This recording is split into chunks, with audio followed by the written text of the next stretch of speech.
Hello, Alex here again, and we are going to be doing a quick video here. Basically, what are the minimum specs that you need to play games well? I got a lot of questions on my YouTube channel, which is surprising. It's pretty small. We've got under 100 subscribers, right? Like 98 or 97 at the moment. But a lot of questions are coming in like, okay, I have an i5 2400. Can I upgrade it at all? Like, what kind of options are there? Is a Ryzen 3 2200G a good CPU? And kind of those are some things we're going to touch on in this video. So I guess we're getting right into it. Here I've pulled up one of my favorite budget CPUs. It's the Intel Xeon E3 1240. Very similar to the E3 1270 that we have here on AliExpress. Yeah, here's the E3 1240. If we put this into, okay, it's US dollars, but yeah, the E3 1240 at the moment, in my opinion, is overpriced. A lot of this stuff has gone up. These are V2s. Let's see if I put this in Canadian dollar. That because I'm in Canada. So I just ordered a couple of these E3 1240s, and basically what you need, the big thing here to understand before you put together a system, you need to understand, okay, what do I want the system to do? So understand what you want to do, what the system needs to do. That's the first question, and then figure out what do I need to put in the system. Those are basically the two main questions. This isn't going to be a pretty video, but it's going to tell you exactly what you need to know. So yeah, there are two questions here. What does the system need to do? Is it for gaming? Is it for gaming at high settings? Yeah, higher settings. Like, these are certain things you need to first figure out before you go and build your system. So let's say we want to play Fortnite. It's a popular game. So we want to play Fortnite at 144 FPS because that would give us a super solid experience. So then the next question is, what do we put in the system? First thing we need to understand is a game needs a certain amount of processing power. It kind of, for the game is kind of broken down into two parts. There's the multi-core, I'll call it the multi-core performance. I might have spelled that wrong. Performance. Spelling is not going to be important. It's just going to be important that you understand this. Okay, it's broken down to multi-core performance and single-core performance. This is how I'm breaking it down anyways. Performance.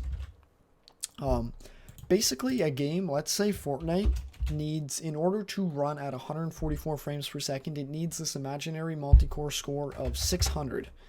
And its single core performance to get 144 frames per second consistently, which means, okay, this is something we also need to touch on. Do we want 144 frames per second as our FPS high, or do we want 144 frames per second when we're in the heat of a fight? Those are also really important things to understand. So what scenario do we want to get this high frame rate in? So that's going to affect this a lot. Maybe multi-core score, and I'll use this as Cinebench score. 600 is a good Cinebench score. Multi-core performance, these are going to be Cinebench R15. It's important to know which revision, and the single score should be about 120 is my guess, and this will get us 100. And yeah, if your CPU can achieve these scores, you can play Fortnite at 144 frames per second, paired with a graphics card that is more powerful than an RX 560. Yeah, that's pretty much answered it. Minimum specs for CPU. Don't buy a 4-core 4-thread CPU. Do not buy 4-core 4-thread CPU. Minimum is 4-core 8-thread. We're kind of jumping around here a bit, but basically, to finish the thing for Fortnite, it's kind of broken down. Games are broken down into two parts, as I was just mentioning. Multi-core, single-core. These are the two main factors you need to consider because it really determines where you go to buy your parts.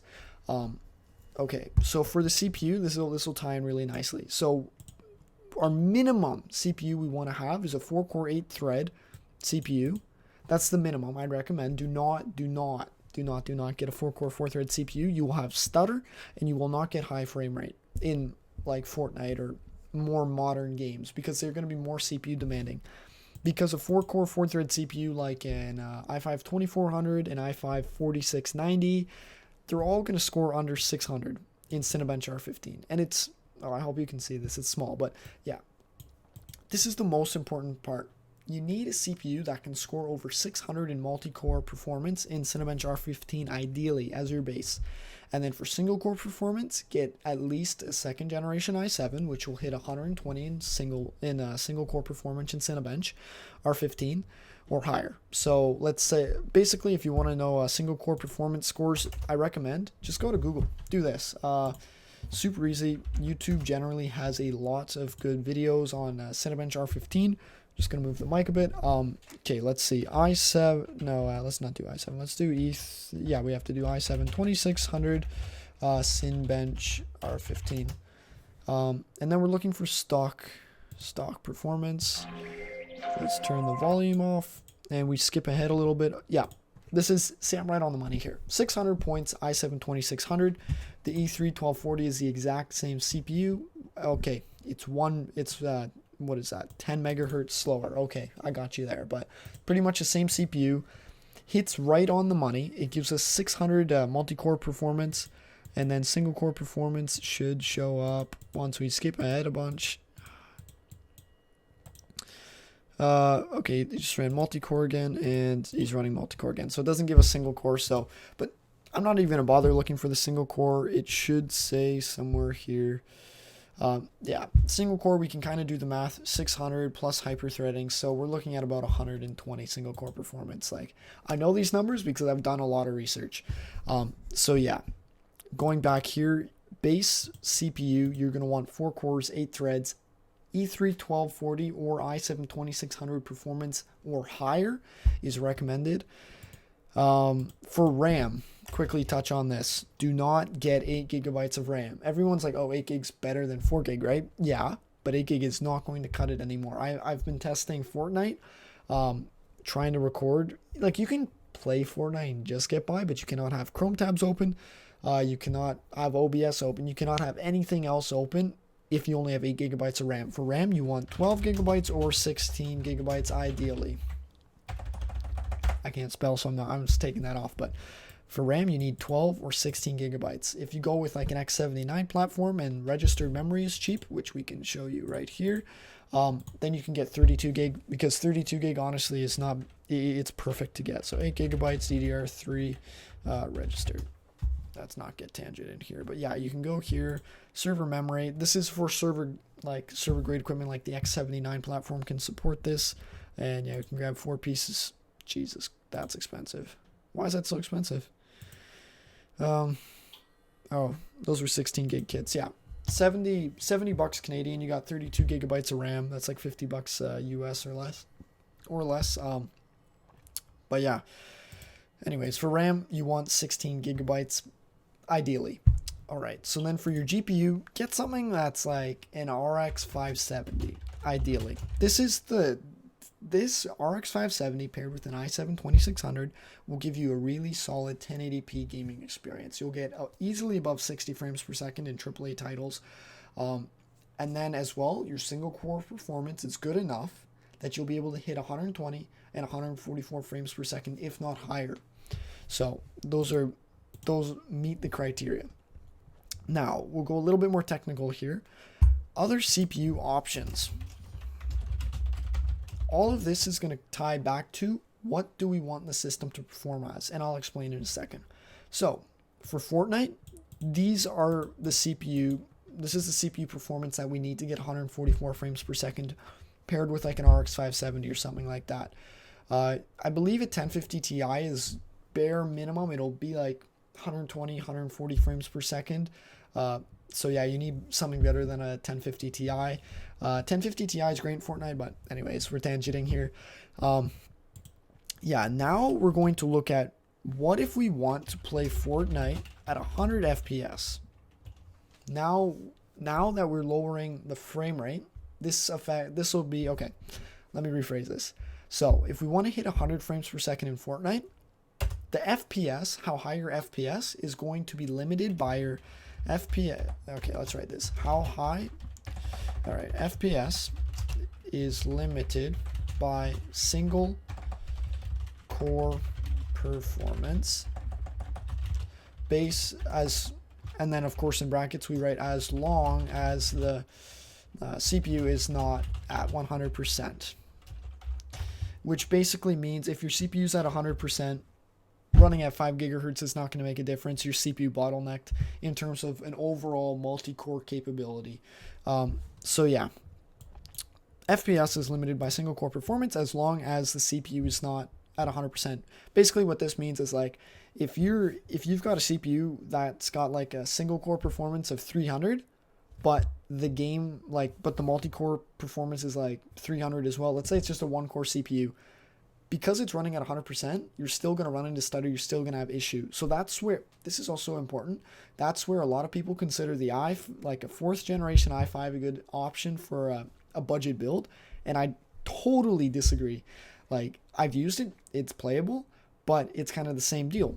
4th generation i5 has about, 4th gen i5 has about a, 150 single core performance. So it is better, and this is why a lot of people like the 4th gen i5, because in Fortnite you can get 180 frames per second, but because you've only got 4 cores and 4 threads and you're generally pushing close to 100% usage, you end up with a lot of stutter. Because think about it this way, it's kind of like you got 500 points worth of data that need to be crunched, and your CPU can only handle like 470, 480. Like, it's really close. See, the 4th gen i5 is really close to being usable and a viable option. And at this point, I'd say it's definitely not, but it's kind of like you've got 480 pieces of data that need to happen in order, except you can only handle like 460, or what was I going to say, like 500 points of data, and you can only handle 480, which means you're short 20, which means that 20 points of data needs to be handled in the next cycle or whatever. Like, that's my explanation of it, which creates stutter. So yeah, basically, if you're gonna take one thing away from this video, before I keep rambling, it's that 4 cores, 8 threads, get a Cinebench R15 score of 600 in multi-core and a single core performance of 120. This is Cinebench R15. It'll, like, if you get these exact scores, you will be very well off with your CPU as a base. Mind you, 600 multi-core performance will not let you stream your gameplay, but it will let you, like, it gives you enough bandwidth where it's like, okay, I can play Fortnite, my CPU's at like 60% usage or 50%, and I'm not gonna have stutter. And that's the main goal. It's kind of like, give yourself enough multi-core performance that you're only like, okay, Fortnite maybe uses 500 points worth of data. I'm making this up, okay? But work with me here. 500 points of data need to be handled by Fortnite, and you've got multi-core capability of 600, and the single core performance is high enough that you can get 144 frames per second. And I think this is all way too confusing, and if it is, definitely drop a comment because I can clarify it for you. And I'll be making more videos like this. Like, basically what I want to do is help you, the viewer. Like, I've got a bunch of comments. Like, there's these guys sending, there's like Cody Wilson, there's this guy HRI Hristo Antonazov, or like, there's a whole bunch of guys, and then there's Malik 9848. There's a whole bunch of people who are sending me these comments, and it's kind of like, I want to help you, and I've got a lot of information, but now the next step is how do you communicate that effectively that people can understand? And that's something I will be working on here. And yeah, we just got a new subscriber earlier, I think yesterday, Lad Fan. And yeah, we're going to slowly be growing this YouTube channel. And yeah, that's pretty much all I have to say at the moment.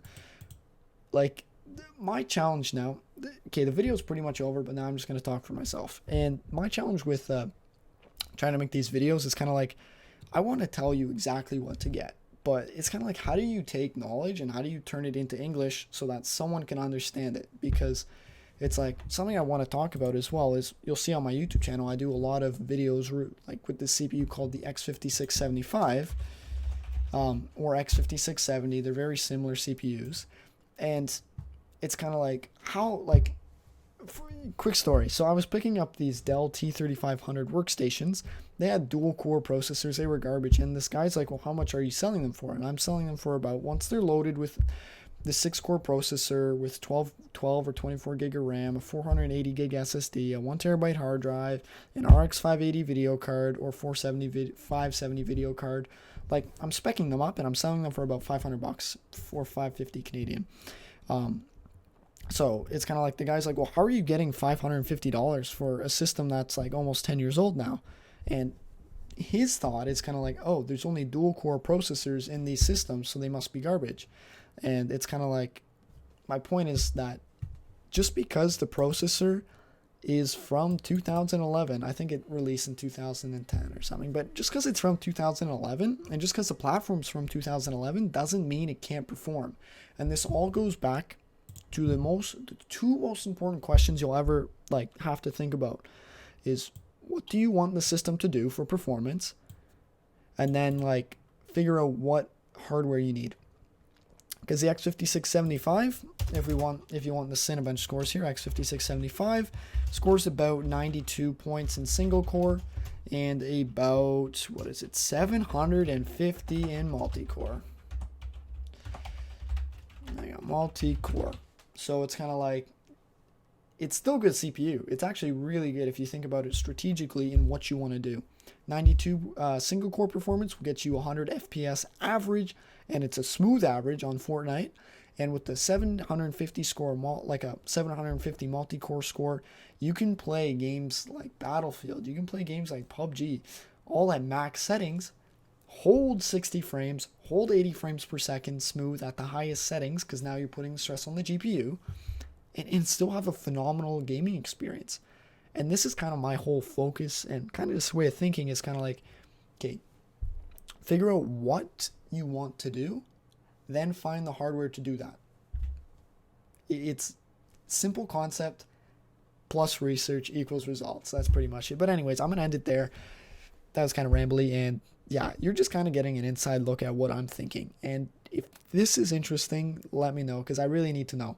Otherwise, I'm going to make these for myself. And anyways, it's going to be good to listen for myself, right? I get to reflect, and I'll look back in 6 months where I came from. Like right now, I'm getting into servers now. So for example, I just picked up two R610 servers and an R715 server.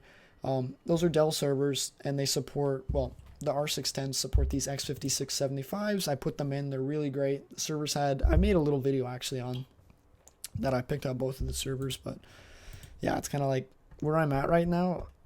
It's going to be interesting to look back in 6 months and see where, or actually look forward 6 months and be like, okay, this is where I'm headed and this is where I'm actually going. And in terms of, I buy and sell computers. I just finished high school. I'm between high school and figuring out what the frick I want to do with my life. So yeah, that's me. But anyways, I'm going to end the video there. Again, drop your comments below. The video pretty much ended 5 minutes ago. But anyways, I hope you guys have a great day. And yeah, we'll stay in touch. And if you need help, like before I get 102 subscribers where I'll be blown over with comments, drop your comment. I always get back to everyone who sends a comment, and I wish you the best. Thanks.